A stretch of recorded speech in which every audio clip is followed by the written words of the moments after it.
ఆచి చికెన్ మసాలా. కేంద్ర ప్రభుత్వ ఆదేశాల మేరకు ఏప్రిల్, మే, జూన్ నెలలకు సంబంధించిన రేషన్ బియ్యాన్ని ఒకేసారి పంపిణీ చేస్తుండటంతో తెలంగాణలోని రేషన్ షాపులన్నీ కిటకిటలాడుతున్నాయి.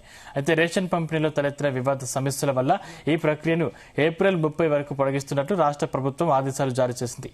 ఒకేసారి 3 నెలల కోటాను పంపిణీ చేస్తుండటంతో రేషన్ షాపుల వద్ద లబ్దిదారుల తాకిడి పెరిగి భారీ క్యూలైన్లు కనిపిస్తున్నాయి.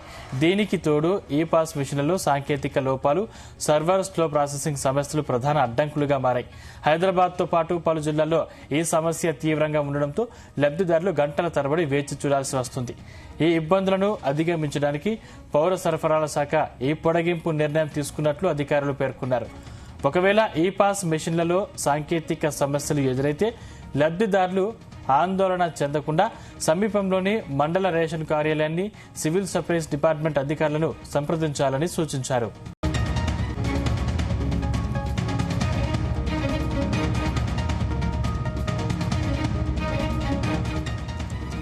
కేంద్ర ప్రభుత్వ ఆదేశాల మేరకు ఏప్రిల్, మే, జూన్ నెలలకు సంబంధించిన రేషన్ బియ్యాన్ని ఒకేసారి పంపిణీ చేస్తుండటంతో తెలంగాణలోని రేషన్ షాపులన్నీ కిటకిటలాడుతున్నాయి.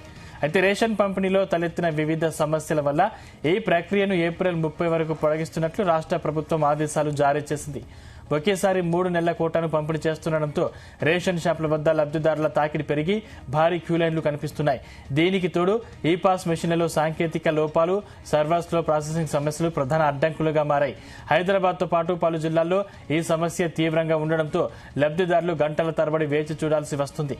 ఈ ఇబ్బందులను అధిగమించడానికి పౌర సరఫరాల శాఖ ఈ పొడిగింపు నిర్ణయం తీసుకున్నట్లు అధికారులు పేర్కొన్నారు.